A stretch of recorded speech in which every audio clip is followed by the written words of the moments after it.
actually, it's already 2 years ago for the biennial, and I spent more than 10 days there just for following the installation, the work of installation. And I had the occasion to visit a bit the city, and again, it's really an amazing place, and I really would love to come back very early. So I hope that this lecture is a kind of first bridge between Rome and Seoul. I will now share my screen. Yep. So that I can show to you some of the work we did during these years. Few seconds.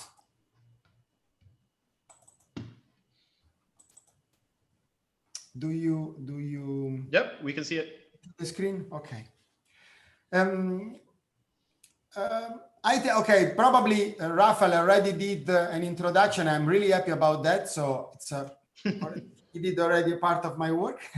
But probably I can make a kind of really simple personal introduction to my work, just to clarify who I am and what I think about architecture, let's say. And I will try to do it in the simple way, in a very simple way, simple as much as possible. I grew up in Rome and I study here. And I was really, let's say, lucky in a way, because during the university, it was really a very strange moment, especially in the general debate in Europe, I have to say it. It was a moment, I started the university in 1994, so it was for sure a very strange moment in the sense that it was a moment in which postmodern architecture in the style was at the end, and was starting already starting a new kind of general debate at the time that was called, let's say, deconstructivist architecture, with very different, let's say, way to interpret architecture and produce theory. It's the moment in which the work of Peter Eisenman, the work of Saadi, the work of Rem Koolhaas started. And in our university, this kind of in-between moment, the teacher wasn't so, let's say, still happy, let's say, to teach to us the theory of Aldo Rossi. They were kind of bit bored in a way. I'm doing a kind of provocation, but more or less is this, because after many years of discussing about Aldo Rossi, Carlo Monino, Manfredo da Furi, there was a kind of, trying to change or to look at architecture in a different way, but they were not, let's say, they didn't study too much in a way what was going on in Europe in that moment. So they were not capable to teach to us the theory of Rem Koolhaas, Zadid, and so on. So we were, as students in that years, quite free.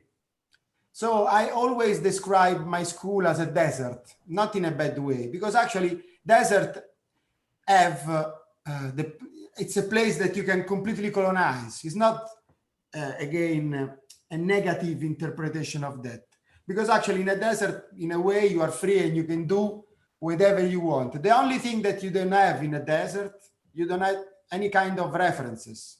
You don't have any kind of points that you can follow. You have all the direction in front of you. And in this sense, I always say that, we don't have master. We didn't have also the occasion to have a kind of direct confront with the master. So during the years, as students and then as architects, we try to build our own masters. And we did that sometimes through the books, sometimes through images, and sometimes really going to meet some very old architect that we studied during the school, and that in a way we thought they were our indirect master. So many of the projects I will show to you today always start from a kind of references, always start from a kind of intersection between what the project needs. Sometimes if, you know, as an architect, you always, and if you are interested in making public project, you need always to apply to certain competitions. As an architect that actually is involved in the research, you always apply in big exhibition like the Biennial in Seoul and many others with research project. And so you have a kind of brief, you always have a set of needs in front of you. And then there is this, our interpretation is also trying to find also for sure a personal way, no, to translate or to manipulate these needs. And we always do that looking not really at the past, because this is not the point. We are not nostalgic, or we think that we are not nostalgic, probably we are, but this is not the point. The point is that we always have images that help us in solving, let's say, or find solution to specific condition. When I was a student, I was really lucky because I had a couple of magazines, very old, let's say, because I started in 94. These magazines are from, I don't know, 68, 73. So instead of going to the bookshop to buy the new magazine, the things that are really describing the last moment of the publishing productions or so on, I start to study through magazine that was a bit old, in a way, kind of a vintage education.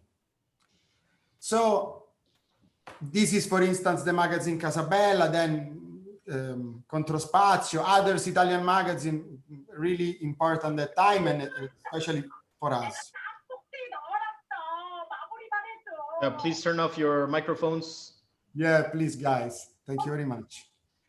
And these bring us in this, let's say, strange situation that we were interested through this set of magazine. We started to be interested to a specific moment of the Italian, European, or let's say also world discussion of between 60s and 70s, in which architecture was not supposed to be just, let's say, a way to transform the space. So you make a project, you realize something, and then what you realize, it's a part of a transformation and so on.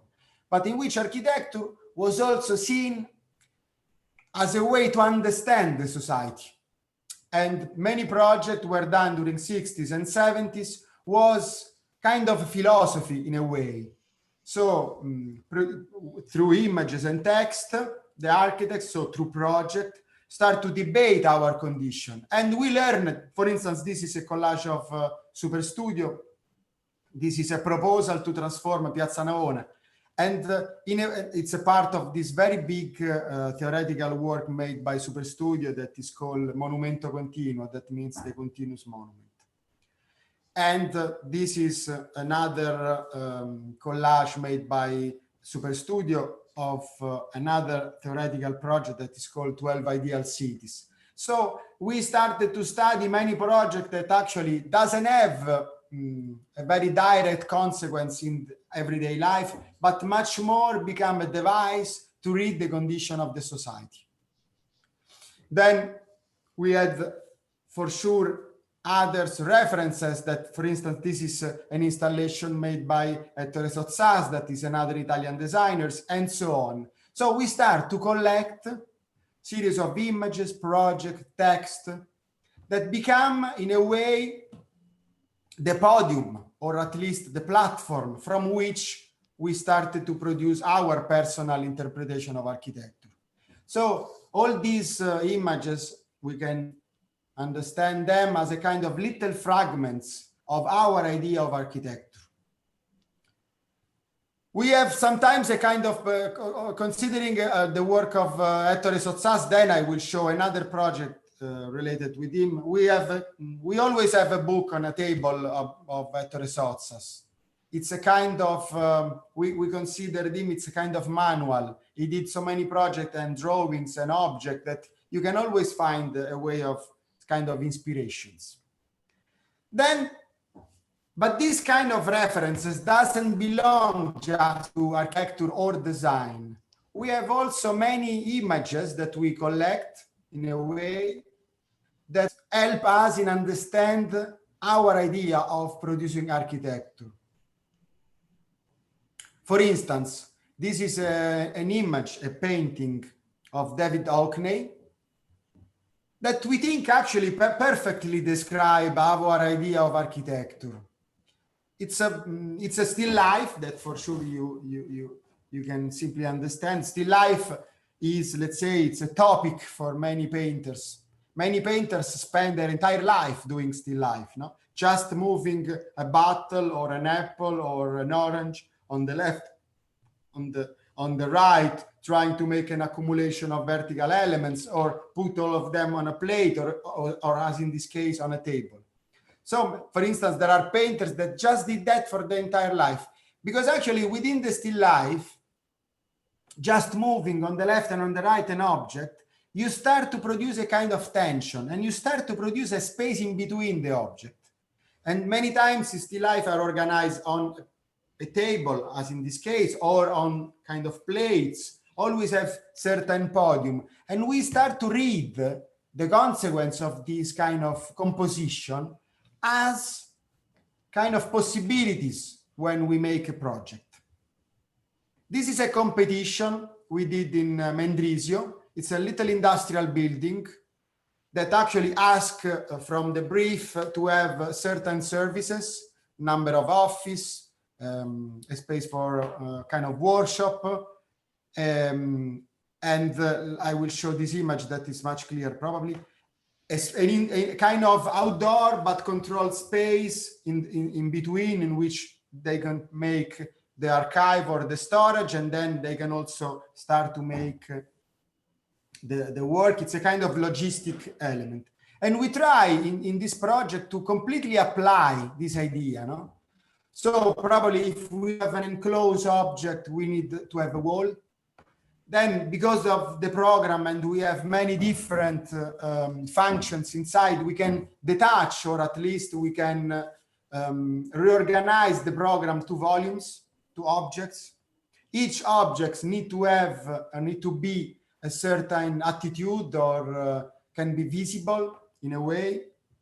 And through this kind of analysis, we start to organize the project and really trying to explain exactly what we think about architecture, that in a way it's a kind of mirror of the image we showed to you now. I just showed to you now.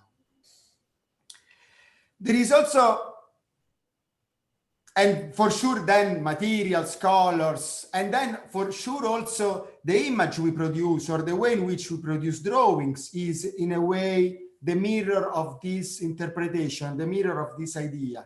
So images are never really renders. Images are always still in a kind of abstraction. You can recognize the form, the proportion, the dimensions, the colors, sometimes also kind of materials, but at the same time, project in the description is never, let's say, a real description of reality, but is still and always in a kind of in the middle moment, because actually we think that in this way you can still understand the process of the design, and in a way you can still understand the intention of the project in itself. I don't think that probably really describing the plans, I much more now prefer to describe a very fluid and dense amount of image, and instead of really going to describing the details of each project. I think that it's probably more interesting, and step by step through images and references, I think that we can open this discussion, and probably we can go to the meaning of the title, An Idea of Architecture. Another moment that was for us extremely crucial is related to the story of another practice that is called Archizoom Associati. They worked in Florence together with Super Studio in the 60s and 70s. And this is the image of their office at that time. Archizoom, like Super Studio, they worked a lot on theoretical project, and they worked for many years on a project that is called No Stop City. This is a diagram that Andrea Branzi, one of the partners of Archizoom, he did really at the beginning of this theoretical project, and it's made with the typewriter. And we have on the a kind of title of this, we have a title of this project that is called Ipotesi di linguaggio architettonico non figurativo. That means an hypothesis of non-figurative architectural language. Through this project, through this diagram, they try to organize the theory of this non-stop city in which all the human functions were completely meshed. The idea of having an architecture so big that you will just have an interior condition in which everything was controlled. Air condition, artificial light, and there was a kind of also mix between life and work. It was for sure a political project that referred to many philosophic theories that during 60s and 70s were discussed. So in a way, it's really an interpretation of the society, not really a kind of proposal for that. But the thing is that at certain moment of our, let's say, career, we decided to meet Andrea Branzi and ask him to collaborate. This is the second project we did with him. And it's a part, let's say, of a series of collaboration that we did during the years. We did project in collaboration together with Jona Friedman, with the Gianfranco Passinelli of Super Studio, with Andrea Branzi of Archizoom, with Stefano Boeri, with Bauku, with, let's say, architects that are, in a way, our masters, or architects that belong to our generation. And we always thought that collaboration, you know, that always architects cannot really work alone. All the time that you do a project, it's a kind of collaboration. You collaborate with your students when you make class, you collaborate with your partner in the office. Sometimes you collaborate with engineer or other architects that have a very specific knowledge. But this group of projects that we did, that we call, and we always put on this room that have a title of collaboration, doesn't have this kind of meaning. It's not a collaboration because we need to do a project more precise, but much more it's a collaboration to understand how other architects produce architecture, or to collaborate with architects that we can consider our masters. So this kind of research that we started in the office is also a way to deeply understand that architecture is a common knowledge, and we need to share this knowledge. And for sure, the process of collaboration could be the first step. This is the second project that we did with Andrea Branzi. Is a picture of a model. Actually, I would like also to say that we don't have any kind of dogmatic attitude in producing drawings. Sometimes we make full of very colorful collage. Sometimes we work on a black and white drawings. Sometimes we work with big models. All the time, I mean, you will see during the presentation today that we try to use very, very different devices in this sense, or very, very different strategy about what we consider the narrative of a design process. But probably you will see that the media are different, but there is a kind of, I hope that you will see that, there is a kind of attitude behind that, no? There is always this idea that the description is not exactly, or not necessarily exactly the way in which architecture will be, but within this image, architecture not only should explain technology, but also should explain a certain atmosphere, no?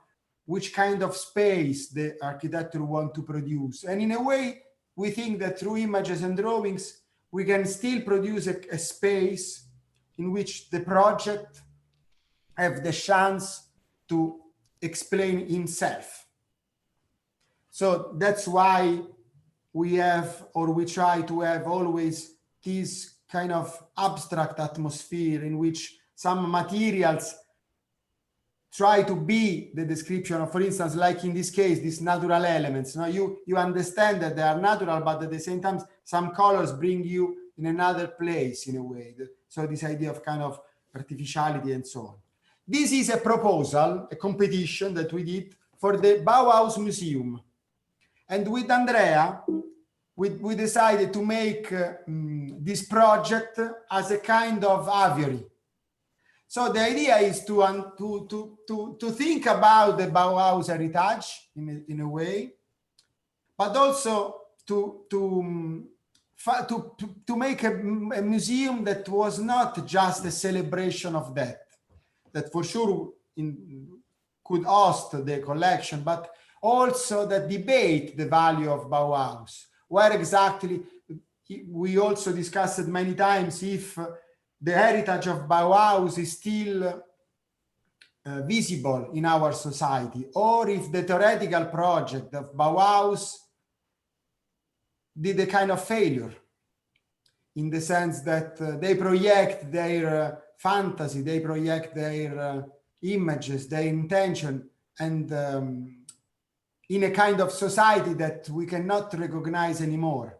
That's why the project, the museum in itself, that is this very huge object, it's a kind of huge scaffolding, host inside a completely different interior space, because the museum became a kind of vegetable garden, an aviary in which animals, natural elements, people can cohabit this space.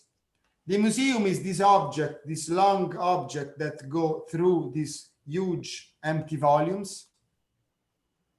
The ground of the museum is organized really as pieces of land, no? Kind of, and this is exactly in the middle of the city. So open the door of this kind of grid, you are directly immersed in another space. And then you have this kind of linear museum in which through different paths and different levels, you can have a look at the collection of Bauhaus. But at the same time, you always see this object through, and you always see this object with the background of this amazing kind of garden. And we did also some movies. We always do some movies of our models, and we have a kind of YouTube page. So I invite you sometimes to go there and look at the result of this. You will send the link to the YouTube videos? Yes, okay. I will do at the end. I will give to you in the chat some links so that you can in a way rebuild all the ideas about that. And like in this case, you will see that we try to also mix different kind of description of the building. There is one that is through the model that it's really trying to make a kind of atmosphere, but then there is a set of very dry black and white drawings. Many of them are also made with computer, but also kind of intersection between handmade drawings and digital one. So things that, or we try to do this, that each competition, when we think that this competition, it's kind of part of our research, because actually also this is something that we can discuss. Not all the time we do this. So we have also a very traditional practice in which clients arrive, they ask for something and we do that.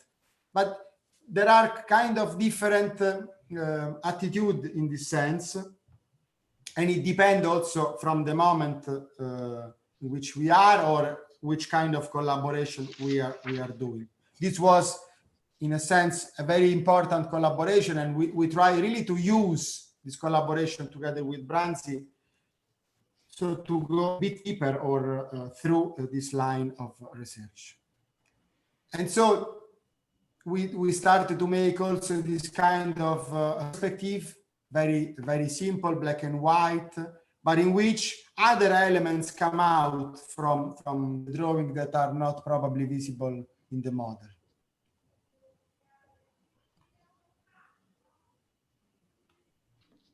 And this is the interior space of the museum.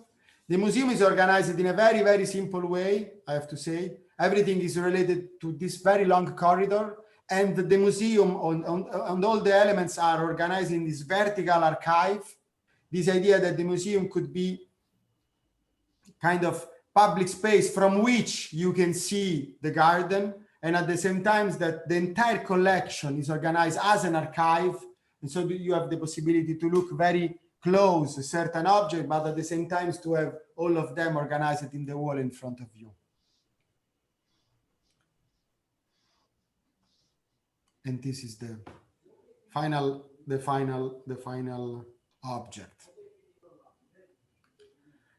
I agree with the introduction you did, Raphael. We always try also to have a certain relation with the city, or at least a certain interpretation. For sure, architectural always object, sometimes also isolated, but in a way, we always try to look at architecture as part of the city. This is another project that we can say completely different from the one I show to you now, because it's an experience that it's quite, let's say, peculiar or difficult to repeat. We were invited by a foundation for a little competition to build a school in Afghanistan. The story is that this foundation, it's the foundation of a family, the family of Maria Grazia Cutuli. Maria Grazia Cutuli, she was a journalist that was killed in Afghanistan beginning of 2000. And after 10 years, the family, after, let's say, working with this foundation, with the young journalists, little prizes and so on, they decided to make something stronger, and they decided to build a school in the, let's say, territory in which Maria Grazia was killed. And the family, let's say the foundation, invited 2 or 3 different practices to make this project. When we were invited and when we discovered that the other practice were, let's say, very close to us, kind of friends, we decided to do the project together. So we asked the foundation to change the strategy, don't do a competition, but more a kind of workshop. We thought that probably this was a very delicate project, and sometimes, you know, during competition, you always, because you want to win, you always try to make something that it's kind of too strong or too experimental, and you are not really the possibility to control the project and so on. This was probably the starting point of this discussion. They accept and they give to us the possibility to work together. So also this is a kind of collaboration. You know, we try to translate from a competition to a collaborative project. That is more this idea of sharing architecture as a way to share knowledge. The school is this blue point in the middle of this kind of field. And we are in Herat in Afghanistan. And actually we are in Herat is in front of us in the background of the image, at the end of the image, let's say. And we are now in a very little village close to Herat. That was supposed to be the site for this new school. And as you can see, the school, because and then we will discuss why it's blue, try to be very close to kind of context in which we are in a way, but at the same time try to apply a strategy that is completely different. Because we were in a very delicate moment at the time 6 years ago. And you know, Afghanistan, it's involved in a kind of war from a lot of years. So make a school, you should follow certain rules, let's say. The students need to be protected. Then if you want to have also the possibility, if you want to give the possibility to the girl to remove the burqa, they need to have a certain kind of space for do that. So the school should host, let's say, in the morning, or they need to have 2 different moments, boys and girls. Then they asked to be protected from kind of possible attack. So this idea of having a wall. And then also this idea to enlarge as much as possible the program of the school, having a kind of garden that can be the extension of the classes. As I said, we did this project together, and it was really a challenging moment. This idea that through a workshop, different practice can share a certain attitude and find a solution. And we have an amount of pictures of an amount of sketches that we did during this period. And then at the end, we found that this final solution. For do that, the entire experience was very strong. We went there, and if you want to go in Afghanistan, you cannot just take an airplane, but you have to be organized through the military forces and Ministry of Foreign Ministries and so on. So this was really, an experience in the sense that was from the beginning something that we cannot consider really part of our practice, or not only. This is the project through a series of drawings, and the idea was to organize the space within this set of walls that we can consider this kind of big courtyard through volumes, always rotated, trying to find in the empty space a certain quality. So a big garden in front of the school with little vegetable gardens, then a kind of courtyard in the middle, then some little spaces in the corner that can produce other kind of atmosphere and according to the dimension and proportion and so on. The only element that is high, that have a certain dimension, is the library. So we decided to do an object that emerged from the line of the wall that is visible also outside. This is the plan with all the informations, and as you can see, the project is very simple in the sense that each object is a volume, very simple volume that hosts one class or sometimes two. And then because of this accumulation and then kind of intersection between them, we're trying to find a continuous path that run between the volumes and then arrive in the basement, let's say in the ground floor of the library that become a kind of common space, and then through little stairs and mezzanine are organized the other two levels.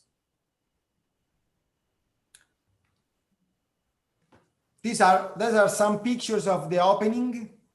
It was also in that case really strange because the Minister of Italy came for the opening. So we had a kind of really an amount of militaries everywhere with helicopter and so on. And we did this work together with two very good friends and amazing photographers, Giovanna Silva and Antonio Tomanelli. So they followed the entire process of the school, and they made two parallel photographic work, two completely different interpretations through pictures of the project. This is, for instance, a picture of Antonio Tomanelli. And this is an image by Giovanna Silva. And this is the space of the school in which you can really recognize the different qualities of the outdoor space, let's say materials of the school that are completely made in bricks that are produced just very close to the site, that then we decided to paint. We used let's say 6 or more different tone of blue, and we try to do it also trying to have, the same tone. Blue is a very important color in the heritage, in the culture of Afghanistan, because the color blue comes from a kind of stone that is lapis lazuli, and that you can cave there. All the mosques in Afghanistan were always decorated with blue colors. So we thought that probably this blue could be a way to show the present of the school, as you can see from the aerial view images, and at the same time go back to very intimate and deep culture of the country. So we thought that probably this could be a kind of bridge between a certain idea of architecture and also a certain way to share the culture and knowledge of a country. And the different blue also give the possibility to understand, the three-dimensionality of the object. You recognize what is the wall, what is the volume in front of you, and then others that are participating in a kind of background behind. Going back to, now I'm going to show another competition that start from this installation made by Richard Long, that is just a line in the ground. Richard Long was, kind of conceptual, is a conceptual artist that then was also considered a kind of land artist. And this was one of the first, let's say, we can consider work installation or, performance.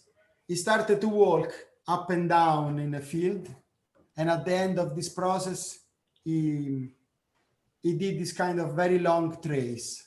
So the trace, it's really important, because actually the trace is probably, if we look at the story of the city, the trace is the first device that you have to organize a collective space.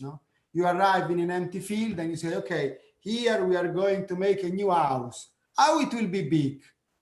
From here to here. Okay, make a trace. So this is the first physical sign that you can do when you want to make a project, or at least when you want to transform a space. In this case, this is really an artist's work, but we think that this kind of ritual that there is behind the making of a could be celebrated in a way in the design process. And this is another project made by Solowitt, in which he did in the desert a huge circle, just putting some rocks, just, let's say, describing a limit. And always architecture is the production of limits. The room in which I am is a limit because I have 4 walls around me, and probably it's the same of your rooms. Architecture is this, It's a way to manipulate, let's say, our behaviors through limits. Sometimes there are physical limits, sometimes they are just signs or colors, but we always need, through architecture, to control and define the space that we inhabit. This was the occasion for a school in Italy, and was a school of agriculture. So our idea from the beginning was to make a field. Yes, for sure, then you should make some volumes that should host classes, library, offices, and so on. But the first thing is to make the field, because we thought that probably this is, because this was an agricultural school, you should learn kind of theoretical aspect in the classes, but probably you should apply your theory or your informations in reality just outside from the rooms. So probably I can show the AXO we did that actually really try to do that, really try to make the project as a field, controlling the field as you need to do it when you make agriculture.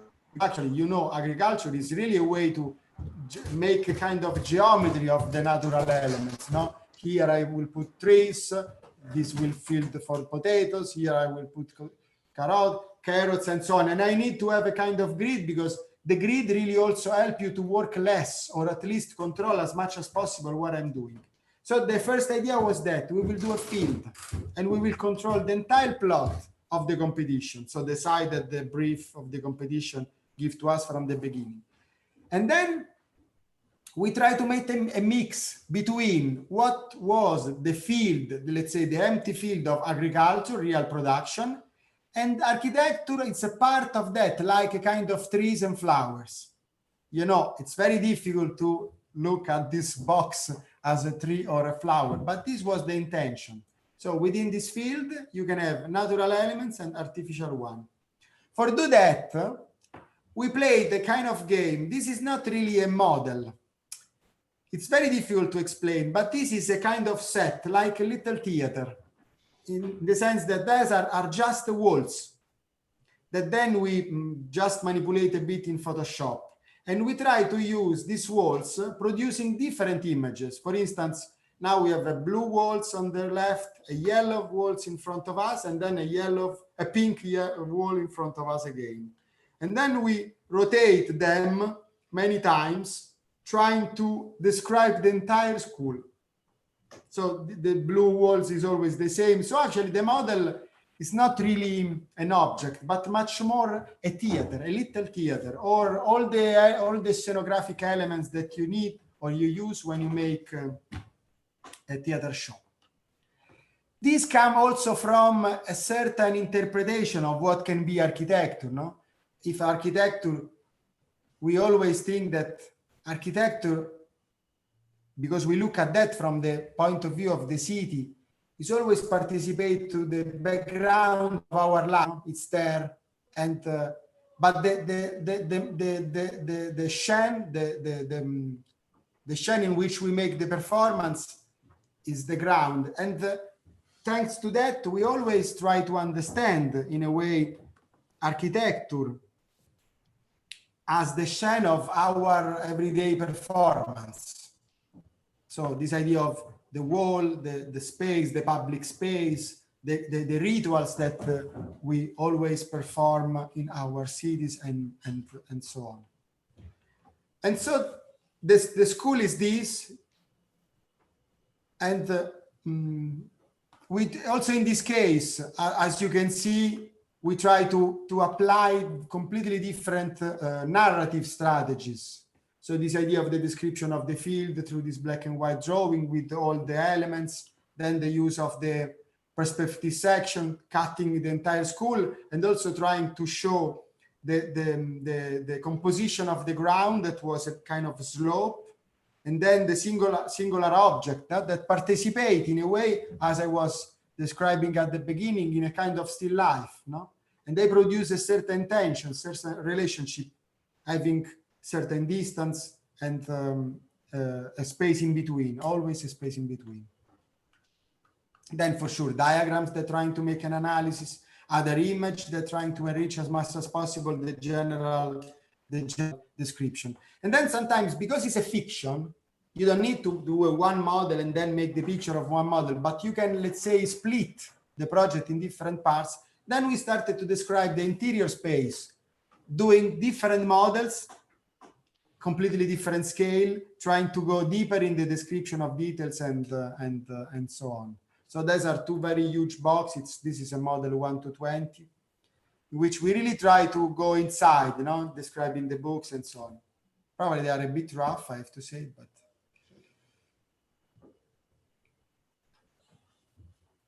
This idea, the still life, is always present in what we do. This is an image of a famous photographer, Luigi Ghirri, that did a kind of series of images to the studio of a painter, Morandi.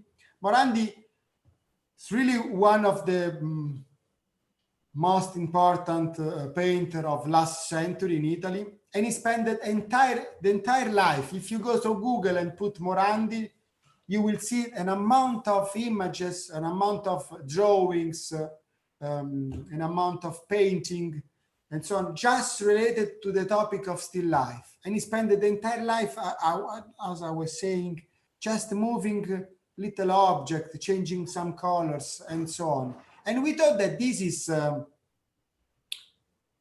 amazing in the sense that is a way to produce always different form, you know? It's not, it's a way to understand probably the world from his point of view. and always produce a different atmosphere and a kind of, again, tension between the object. And we thought that probably this is also, for us, could be a way to produce always a different project, doing probably always the same. And this is a competition, another competition. In this case, the brief of the competition, this is was supposed to be a museum in Cyprus. And our idea was to completely open the program.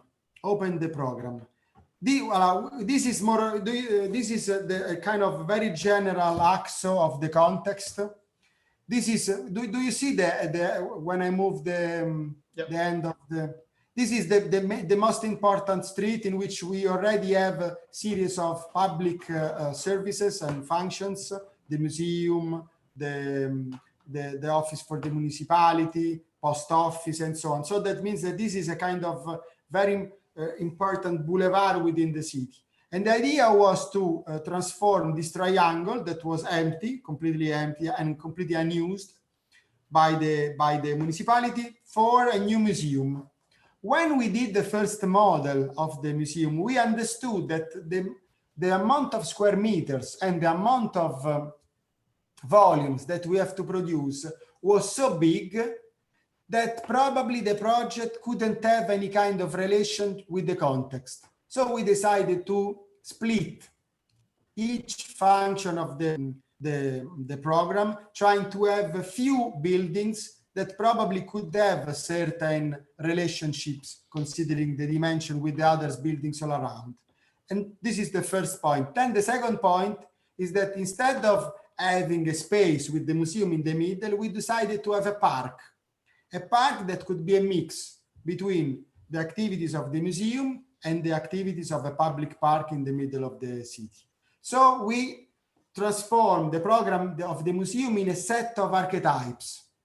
So we have the tower, we have the ziggurat, we have the shed, we have the cylinder with the office, we have a previous building that was there, then we have the square that connect the park to the street, and so on. So we really transform the program, trying to adapt the program to this kind of condition.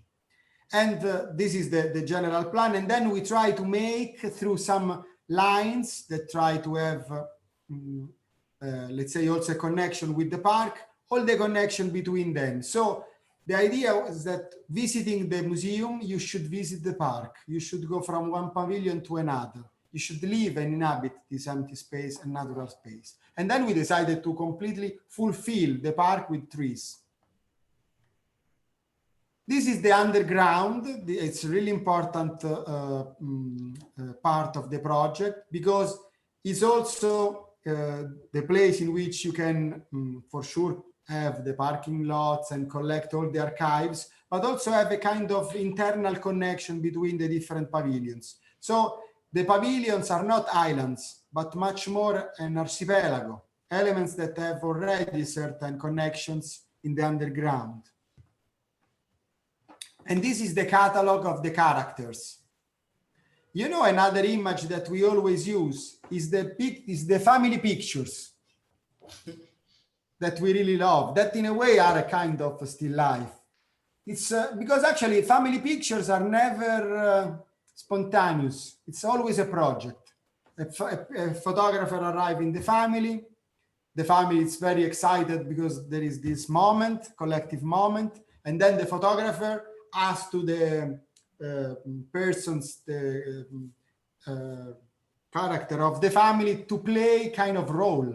So the father is always in the middle and the mother is close to, then the dog on the carpet, then the little kids on the left, then the grandfather on the right, and so on. And you always understand that there is a kind of very precise intention of the family pictures in which everybody are part of the family, but at the same time, everybody is a very specific character. And the image underline also the value of this character. If you are, for instance, a bourgeois family, you have also the dress that try to let's say, celebrate that, then the furniture, then the background. If you are, for instance, an hippie family, probably the entire composition of the picture, I'm joking and kind of provocation, but could be completely different. So they are not within the house, but they are probably in the garden. So that means that everything is a project in that pictures, and all the characters have the chance to really express themselves. I think that this project we did, this museum, is a kind of family pictures of the museum, in which you have, for instance, the that is the archive, because the ziggurat belong to the kind of ancient tradition. Then the circle is the office that belong to a certain idea of organization of labor. The shed, the place in which the workers of the museum work on the museum's object. The tower that tell to us the modernity is the temporary exhibition, and the ziggurat that tell to us about the story is the permanent one. So each element try really to participate in the final image with the specific functions, and all together they inhabit the entire village. This model also, it's a kind of a fake model. This is a model 4 meters by 4 meters that we did just for this set of pictures, and then we destroy after. It was so big that we didn't have the space to collect it. Now, okay, what do you think? We have the possibility to explain another project? Yeah, go ahead. Okay, so I will move from this PDF to another one, and I think that doing this we can close the discussion. That is a very specific project that probably will resume a lot of elements we are now discussing all together. Just a few seconds, that is here in the folder.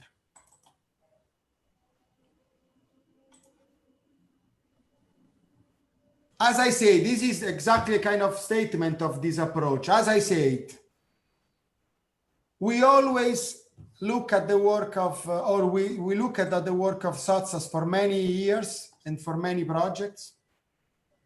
And we always start sometimes doing project looking at specific references or images. We did that many times. I'm not saying that this is the only way to do a project for us, but for sure it's a kind of relevant process that we learned and we applied also with students in class, in the schools where we teach.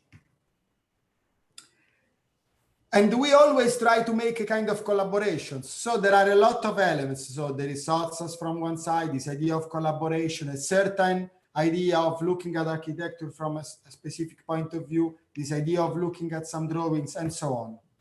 We were invited by David Chipperfield with the magazine. I will show to you the installation exactly here. We were invited by David Chipperfield in the Biennial of, I don't know, I don't remember, 4 years ago or 6 years ago, with the group of San Rocco. San Rocco is a magazine. We are part of this group. It's again another collaboration together with other practice from Milano, Baucu, Salotto Buono, then with the photographer Giovanna Silva, with the graphic practice Pupilla Graphic, with the office Castengers David Van Seven from Brussels, and with Stefano Graziani, another photographer, and so on.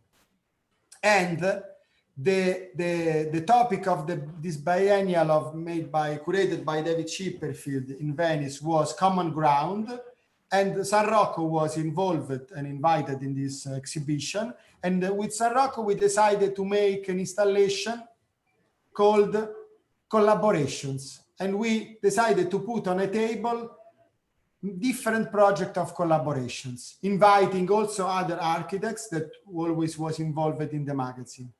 And we decided to present each, let's say, participant two different collaborations. We presented an image of a project that we did with Andrea Branzi, and then we decided to do a new collaboration just for this exhibition. And we decided to make a kind of impossible collaboration because at that time Ettore Sottsass was already died. So we decided to make a collaboration with Sottsass starting from a drawing he did. That is this. And this is the original drawing.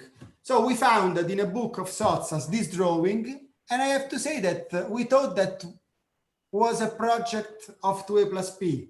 We started to look at this drawing like we did. There are sometimes with kind of figures or authors start very strong relationships, because probably you learned so much from him that at certain times you recognize that the things that he did could be done by you in a way. I know it's quite difficult to explain that, but the emotion was that we had a book of 700 drawings made by Sottsass, so many drawings that you cannot always remember them. And we always open this book to go inside this kind of atmosphere that the drawings of Sottsass produce. And we found that this drawing really close to the work of the Biennale. And it was the first time that we saw this drawing. And we thought that was really so close. The colors you used, the form, also certain proportion. And we decided to do this kind of collaboration, starting from that. Because actually, this is not a project made by Sottsass. This is just a drawing. So you cannot have other information about this object. We just have the title, that is Architettura Monumentale. That means monumental architecture. And he did these drawings at the end of his career, when he was very old, old, in 2003. After 4 years, if I'm not wrong, he died. The first thing that we did was that we just retraced the drawings, that it's already a project in a way. And then we started to make a very long research on this drawing. We found the little catalog of an exhibition that he did with Antonia Iannone. She's Antonia Iannone Gallery. It's a gallery in Milano about kind of architectural drawings, not really art in a way, in which you can find the collection of Sottsass, Rossi, Aldo Rossi, and so on. So it's a gallery that really participates in that discussion during 70s and 80s and so on. And then we founded a kind of documentary in which Sottsass was in Filicudi, that is a little island in front of Sicily, in which in his own house he was doing the drawing. So we really found the moment in which he did, and so we understood that he was in his home, in his house, in front of the sea. So going back to the drawing, we start to say, oh, probably this is an house. This could be an house, and this could be an house in front of the sea. Actually, if you look at the image, it's quite strange. The proportions, the door is too little, the windows are too big. You don't understand what there is inside. You don't have information about that. Could be a tomb, could be the tomb for a cat, could be a mausoleum, could be a house. I mean, it's really open, the interpretation. So we decided that this could be an house. And what we could do, which kind of collaboration we can do? We can probably inhabit this volume. And we can probably inhabit this volume with another architecture, that is the architecture produced by us. That is this kind of three-dimensional elements that allow people to inhabit this empty dome. And also this idea that the project of Sottsass is this dome, and actually with a kind of respect, we don't touch the dome, we just try to put something inside. We don't manipulate the space, but we just try to inhabit it. So we spent a lot of time doing drawings, trying to make interpretation of that, black and white drawings with kind of open sections, plans and sections. Then we did the model, and we went with Antonio Tomanelli, the same photographer of the Afghanistan school, in the sea in front of Rome, in Ostia, in the dunes. And we tried to make some pictures, trying to understand if the sea is the place for this object. And then we did collages, trying to understand the quality of the interior space and so on. And then we did this exhibition. After, let's say, years, I have to say it, a curator of another biennial, the Biennial of Orlan, he came in our office. He saw some images of this project on the walls, and we start to discuss about this project. He was organizing a biennial with the title Walking Someone Else's Dreams. That he thought that our story was, in a way, very close to this title. And he said to us, why don't we build that? Why don't we transform this experience in a pavilion that could be a kind of cabinet of curiosity, a little object in which artists can then put stuff inside and use it for kind of extension of the museum. And at the beginning, he asked us to make a kind of temporary pavilion in the city of Orléans in France, in front of the Mediathèque, as an object very close to the station. So the people that will visit the biennial will arrive in the station, they will just see at the beginning this black object as a kind of advertise of the biennial with an exhibition inside. And then the exhibition was hosted within the space of the FRAC Centre, that is this museum in Orléans, and some other, let's say, venues and spaces. And then he asked to us to move the pavilion from a temporary object in the city to a permanent pavilion in the Parc Floréal of Orléans. And so we started this project from this point of view. For sure, we shrinked some dimensions. We changed the program from the house to a pavilion or cabinet of curiosity. We did others models. We tried to really, and then we built it. And as really a three-dimensional object. And then he also asked to us to make the first exhibition inside, so to inhabit this cabinet of curiosity with our obsessions. And then we discovered, me and Gianfranco, my partner in the office, that actually we don't, usually a cabinet of curiosity are collection of objects. Now you collect, I don't know, from things that you find, and you make very many or more than one collections. But looking at our life, we are not really obsessed by I have to say it. We don't have any kind of collections. At least we have books, but not really, always ideas, always related with art, architecture, and so on. So we decided to make a collection of images. And we decided to make a collection of drawings that refer to our obsession when we do a project. So we started this inside the pavilion. We did this exhibition that is made by 36 drawings that perfectly is a kind of grid that perfectly use the walls of the Sozzas pavilions according to certain grid and proportion and dimension. And we did the catalog of drawings that actually reveal our idea, our kind of private story of architecture. This is the pavilion with all the technical drawings. The pavilion is made in wood, a very simple technology. If you want to make a temporary pavilion that can be mounted, dismounted, and then mounted again. This is the process of construction. And this is the curatorial, let's say, project of these 36 images. We opened the four walls of the gallery, and we try to understand this kind of grid, and we try to control these 36 drawings. This is the picture of the model we did, and the 36 drawings refer to what we always discuss when we start a project.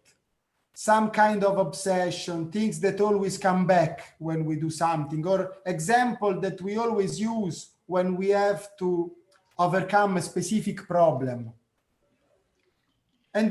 But then we discovered during this discussion that our obsession is not just related with architecture. So you will find in these 36 drawings objects that come from art, project of building, projects that are built, buildings that are demolished, object of design, images of buildings that are, let's say, part of our history, or buildings that come from a contemporary condition, temporary buildings, and so on, or theoretical project, and so on.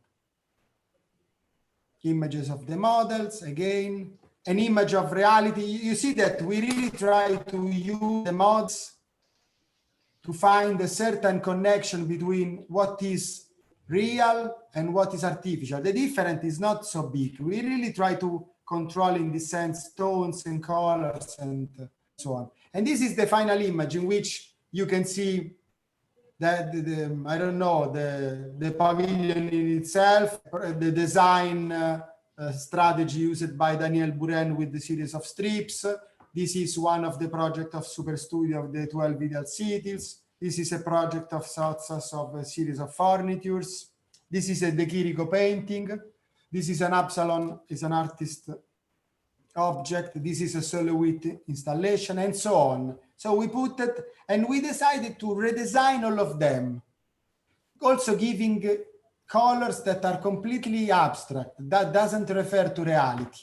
Colors that trying to make a kind of very new aesthetic of this. So that when, and then we put all the images without any kind of chronological order.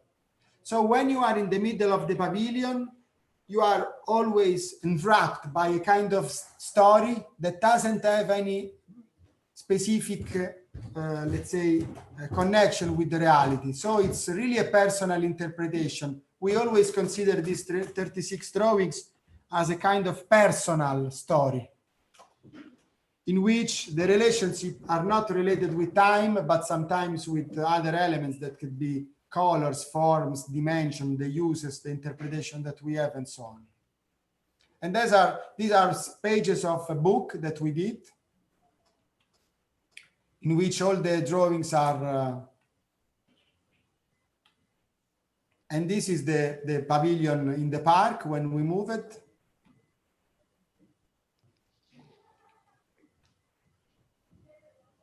And that's it. I think it's enough. What do you think?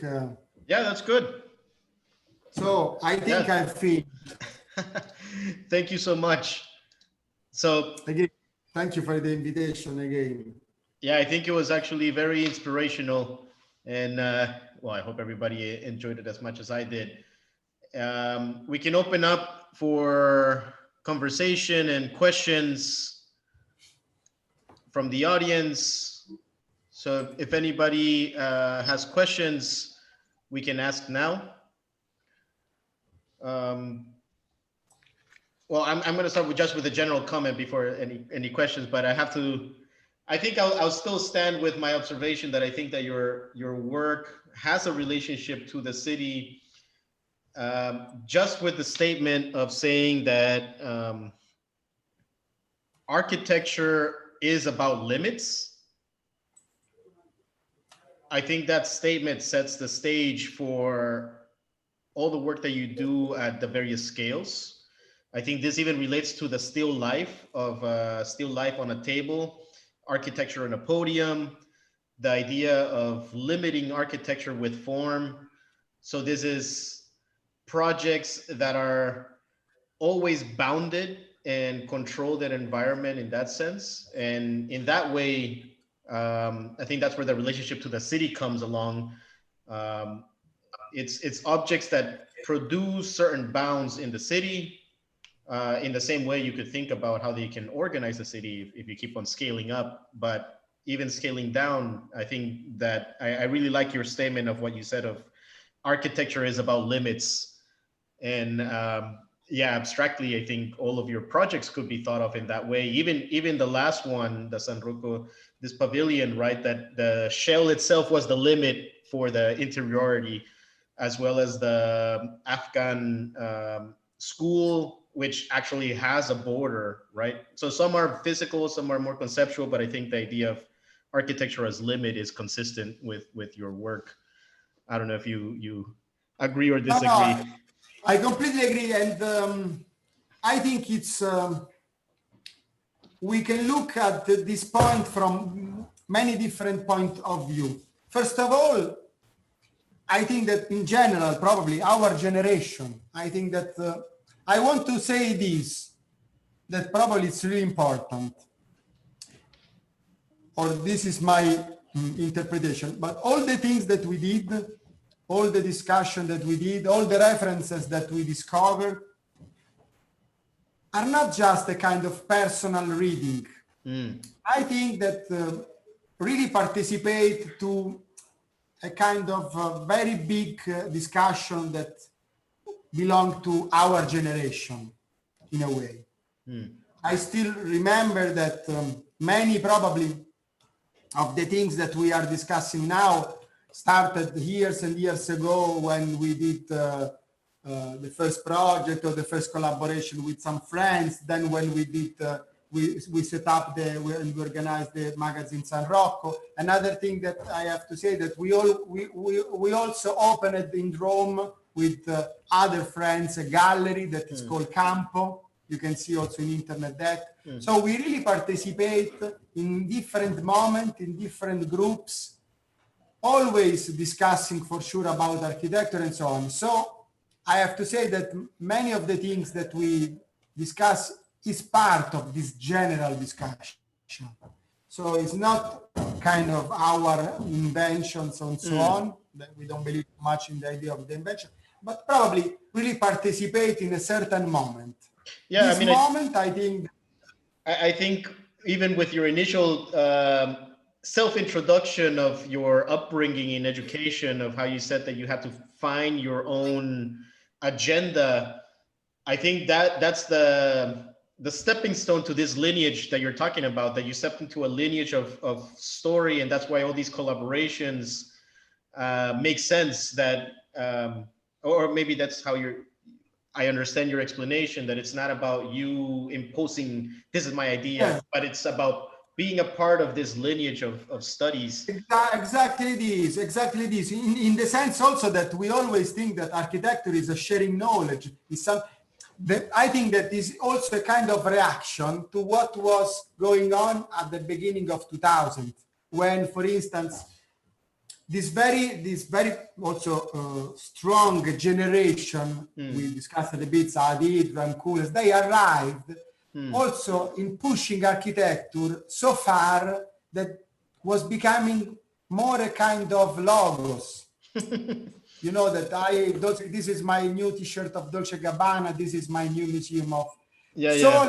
So personal, sometimes so personal, so sophisticated, that also in the general debate with society, this idea of being always recognized, that if it's made by him, it's okay, and if it's made by others, not. That for sure it's true. In a way, it's true. I'm not against Archistar. I don't care too much in the sense that I can also buy a book of Ramkolas. I really like Ramkolas, and he's in Archistar also because he did so many strong things, so many theories and so on, that we have to recognize it. But the point is, what happened in the schools where we grow up, what happened in the society in which we live, what happened with our clients that have to discuss with us about architecture, what happened in little competition in a little town that for sure will not apply by Ramkulas and Zadid. Which is the discussion there? Right. It's the same when if we look at the word of restaurant, it's more or less, I mean, this is a joke, but it's more or less the same. We cannot be master chef. We cannot be all together be master chef. There are master chef, and there are also very little restaurant in which you can eat a very good sandwich and it's good. Right. And I think that we want to participate in this part. We can. And I think in this sense, I think that I am really now describing this. I'm really sorry because it's a kind of open discussion, not very precise. I'm really sorry for that. But the point is that I think that this was a reaction. In a way, the new generation tried to make a reaction to a certain way to discuss architecture, and also certain economic process behind architecture, and trying to bring back the discussion in a place that could be more useful so that we can really produce the idea that we have. It's true that we have a lot of relationship with certain, let's say, theoretical experience, but if you look carefully to what we do, it's really an architecture that it's ready to be part of our society, that come from, we can say, kind of sophisticated reading of architectural theories, but at the same time that produce elements that are really, in a way, part of reality. Could be part of reality with certain different probably atmosphere, but so that means that the form are very simple. The whole project always start to certain limits because you produce this limit at first. So we cannot do infinite things. I mean, we are really open. The field is very big. We can discuss about architecture. At least sometimes I have to say that sometimes the reference that we use are not coherent, no, in a way. So they are kind of sometimes also pastiche. Because actually we think that we can have a big discussion, but we also think that this discussion should have a certain limits. We cannot put everything there. We can put a lot of stuff, but not everything. So the project should be a kind of limit, should have a kind of limit. And so we are the first that put this kind of limitation, but we put the limitation also in the design process that we do. Also, for instance, sometimes in the media that we use, no?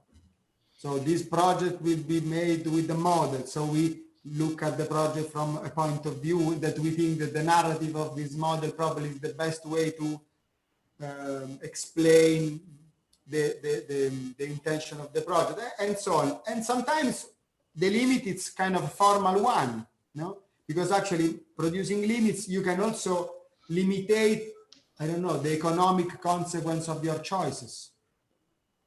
And then also kind of a way to produce object that everybody can really understand, because then this is also another big problem of architecture, no? Now architecture seems a bit detached from the everyday life. Sometimes people don't understand contemporary architecture. Seems that would you say, well, one of your initial comments was when looking back at Archizoom and Super Studio, that it is a reading of the condition of society. Then this last statement that you just made of the contemporary state and being detached, would that be the contemporary condition of society though? That everybody is detached. So then, I mean, everybody's in their cell phone, everybody's in their own, somehow in their own limit of hyperconnectivity, but then you're also connected to the rest of the world. So it's almost this detachment in the physical. Is architecture becoming that representation of detachment as well, where can architecture just become shells? One aspect, for instance, we are working on exactly on, let's say, this topic with our students in London at the Royal College of Art. And we are doing this, it's 4 years that we are running this program that is called Savage Architecture, in which we always push our students to work on collective rituals. We really believe that architecture today could be one of the most important, let's say, device or tools that we have if we want to come back on the street, no? In a way. So the programs that we invite the students to run, it's always about space of gatherings or space for collective rituals. Also the project we presented in Seoul 2 years ago, it's on the city of Rome, it's related with that. And for sure, in this sense, this idea of limit come back again in the discussion. But what is really important for us is that have a kind of architecture, have a kind of a certain responsibility in this. Architecture should for sure, let's say in a way, we need to come back to the idea of what is a public space, what is a space in which people can gather all together. I have to say that in this moment, it's for sure very difficult to discuss this aspect, because actually what we are living it's completely the opposite, no? We have to escape from that kind of moment. We have to escape from this kind of savage condition in which, I don't know, thousands of people all together within a stadium is trying to support his football team. That it's the part that probably we really prefer. So I have to say that in this moment this could be difficult, but it's we probably because we are also European, we are Italian, and especially we come from the city of Rome, and we grow up, let's say, in this kind of interpretation of what is a city. No, many, for instance, we read the city of Rome as a kind of a series of urban rooms that, for instance, many squares or many space became of kind of rooms that, again, with the specific limits that we can inhabit over. For instance, the collage of Super Studio that I presented at the beginning of the lecture, in which they manipulate the Piazza Navona, the famous square, through the walls of continuous monument, and we recognize now certain form of the space. We really believe on that, that certain, if we want to be all together, we need a kind of form that is capable to make it possible. That doesn't mean that it should be a grid. I mean, then this is something related with language and so on. But we still believe that city need a certain project. City need a certain forms to let the people perform their life in a way. That's why we sometimes quote theater, because actually theater that is, it's a kind of machine, very precise in a way. There is this idea of the dimension of the scene. Then there is the scenography, the background. Then there is the actor that play his performance, and there is a kind of mechanism in theater that is always quoted by Aldo Rossi, for instance, that can be applied in a certain idea of the city. That for sure belong also to look at the city, certain historical city in a way, or at least try to translate some mechanism that come from historical city in contemporary one. So do you think that, because you start with this notion that at the beginning of your formation, Zaha Hadid and Rem were coming in, but somehow you ended up in this Italian lineage, right? So you're looking at Archisum and Andrea Branzi, and you're saying you wanted to step away, or at least the schools were bored of Aldo Rossi and Alfredo Tafuri, but somehow you still ended up in this Italian lineage. But this is also a big discussion. First of all, I have to say that last day I bought one of the first catalog of Sadit. So I want to say that then you have to look at really carefully the career of certain architects. And at the beginning of Aldo Rossi's career, at the beginning of Rem Koolhaas' career, and at the beginning of Sadit's career, I always find a certain tension that I really appreciate. Then there is another element that is, for instance, that many critics and many historians say that the work of Superstudio and Archizum, especially at the Architectural Association in that years, influenced the work of Bernard Tschumi, Rem Koolhaas. So there is also a kind of linear development of a story. The only thing that we did probably as a generation, we did the jump back. We thought in a moment that some of the discussion started by Aldo Rossi and probably also the first Rem Koolhaas, let's say, Archizum, were not complete. It's that the point. I still remember that the first, when we started San Rocco, this was the discussion. And in fact, we called the magazine San Rocco because San Rocco is a project made by Aldo Rossi and Giorgio Grassi when they were really young. It was a competition that they didn't won. That actually is this. If you look at this project of Aldo Rossi and Giorgio Grassi, you don't understand if it's a project made by Rossi or Grassi. You don't see too much in their career elements that are there that we find important, let's say, in a way. So I think that as a generation, we thought at a certain moment that there was a discussion there, not finished. Yeah, I mean, I would say that they're all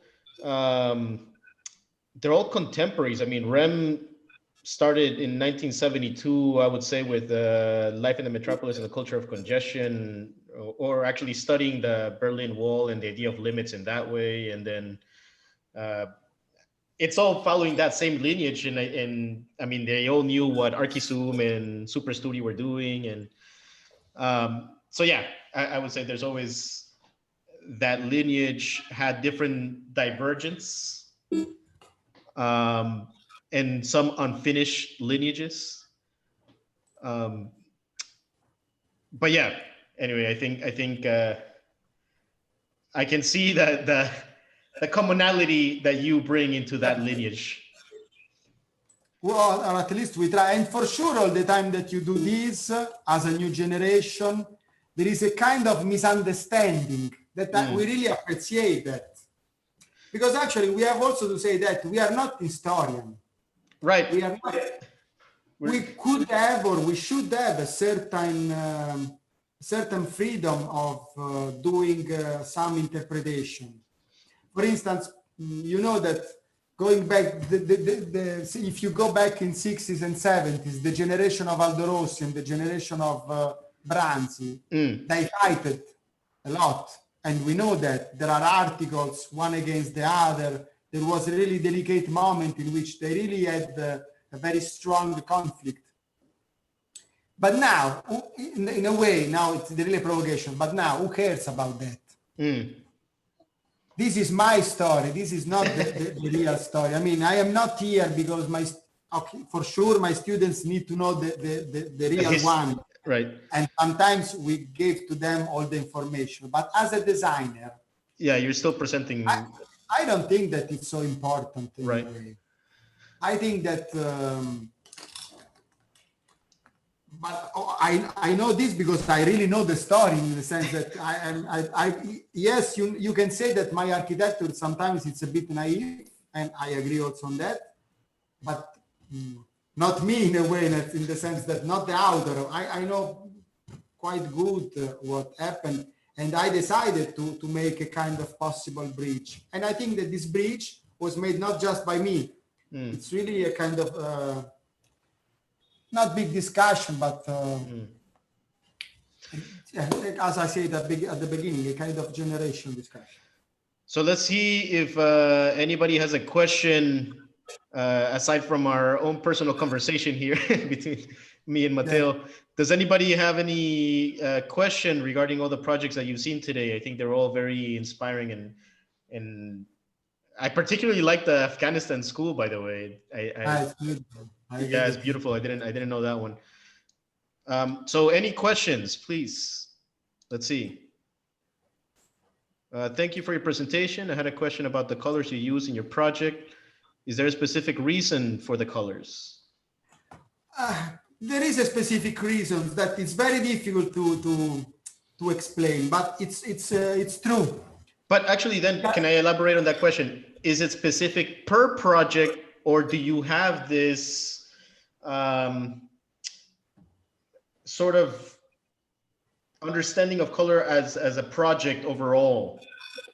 There is probably now, it's something that started really from the beginning, I have to say, when we were really, really young. If you go to see our website, you will see that our attitude changed during the years, but you always recognize this kind of colorful attitude. Probably is the way in which we look at the world, in a way. And there is also something that could be related with kind of positivism, in the sense that our architecture doesn't bring a kind of dramatic attitude. Always try to read also certain very delicate moment of the history, but also trying to make a kind of translation. Then I cannot say that there is in the office or in our practice already a set of colors. So a palette that we always take and use. I have to say that at least we always rebuild a set of colors that are different each time. But and then is it specific per project then, or is it then, for example, the Afghanistan project that is like, oh, we haven't used blue yet, let's try blue here, or is it something? No, I think that we don't discuss. We don't say the last project was yellow. Now we use the red. I don't think that there is a kind of sequence or mechanism. But it's more about some really ideas that come from the process. For instance, sometimes during the process you can say, reading the context, I think that here probably a tower could be better because the use of the ground. So you have a lot of ideas related with the fact that it's a tower, no? And the program work good because if it's a tower with just one elevation, one elevator and stairs, we can organize. We do the same with colors sometimes. So we start to discuss the role of the color as we discuss the role of certain structure. For instance, we can say, okay, in this project, probably because it's very big, we will use steel. So you know that sometimes you reach some result through a kind of discussion. And I have to say that we do the same with colors. Colors is not just something about that could be, I'm not saying that it could not be kind of just a kind of decorative approach and so on. But we think that there is a kind of, sometimes a relation with, for instance, the form. Sometimes it's about, like in the school, the blue school, it's about a way to make a kind of bridge between certain cultures. Is color a material? It's in fact now sometimes, and I think that it's quite clear from the models. Sometimes for us, colors it's a material, and that could be also a problem because our project always look like very abstract, also when they are real. Exactly that. We in fact now we are trying to really, but this is a very big discussion that we have in the office because we start to recognize that we are not we are much more capable to use materials, colors, than materials.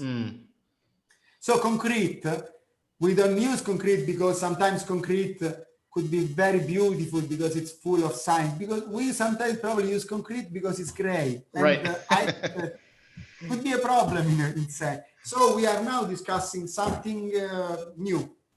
Let's see. Dahi has a question. Do you want to ask the question yourself, Dahi? Okay. So, you talked about composition and how that elements create tension and relations between themselves. And I agree with your approach about creating a controlled atmosphere. And I also agree that it is architects' role to create such compositions. But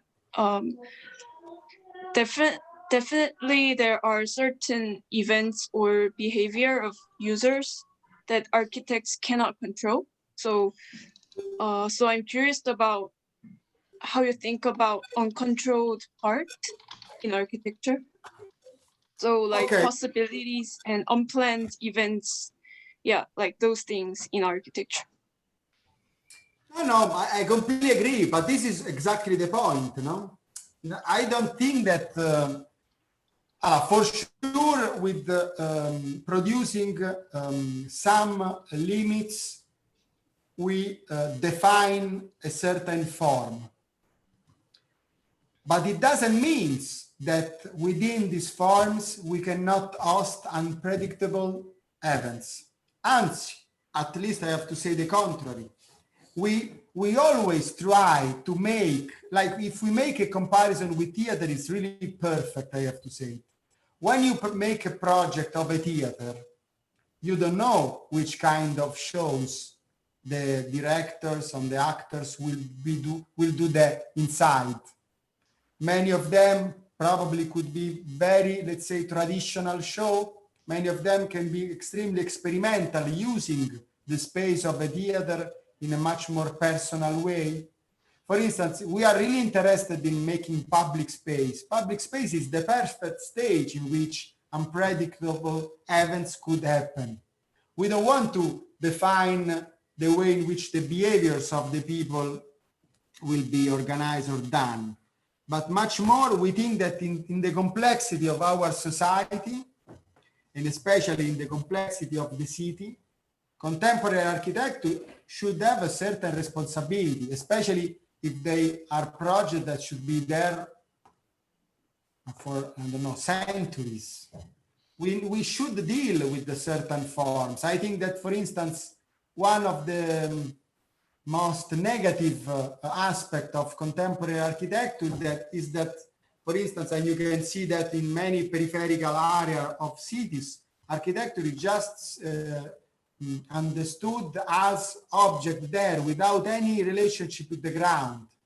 So there are just laws related with a certain distance, dimension of streets and so on. And then you start to see that the city is completely undefined, without any form, without really any relationship between elements, because everything is related to certain rules or dimensions that probably will bring kind of qualities, but we cannot then recognize. And when you are in a space that you are not capable to recognize, I think that you don't feel free to do something. So I really like your question, and I think that it's really crucial, this point. Yeah, I think I wouldn't say that you're trying to control the environment. You're trying to, control the set, but let the set be just a setting of events, and then the events unfold themselves. The point is this: let the architecture really become the device to help people to invent certain new rituals, to allow the people to do it.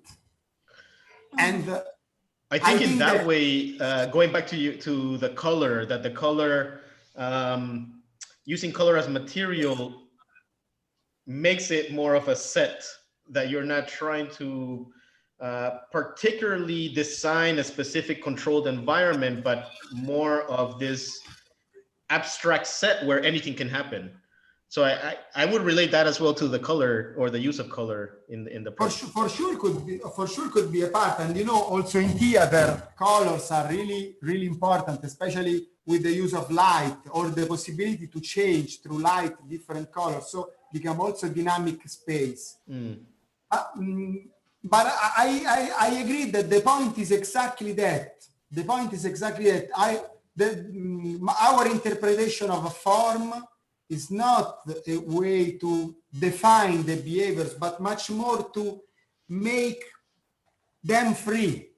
It's exactly in a way the contrary. And we think that this kind of unpredictable events are much better hosted in space that are precise in a way. We don't think that complexity necessarily produce complexity, or informal event could be done just in informal space.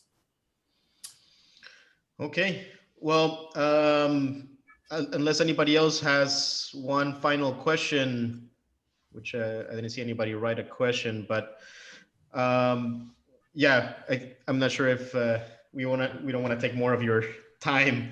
You're starting your day at work. But I wanted to thank you again, because it was a great lecture, very inspirational, and I'm sure that everybody enjoyed it. So again, any last questions? If not, we will conclude and let Matteo start his day. No? Okay. All right. Well, thank you again. And it's a privilege to have you speak to us. It was a privilege for me to be part of your class. I want to say this, Rafael, if you want sometimes to have a conversation or some creeds, and you want to involve me, I will be always ready for you. Yeah, thank you. Thank you so much. I really appreciate it. Well, thank you again, and stay safe, stay healthy. Hi, guys. It was really a pleasure to be with you this morning. Okay. Thank you. Bye. Thank you. Bye.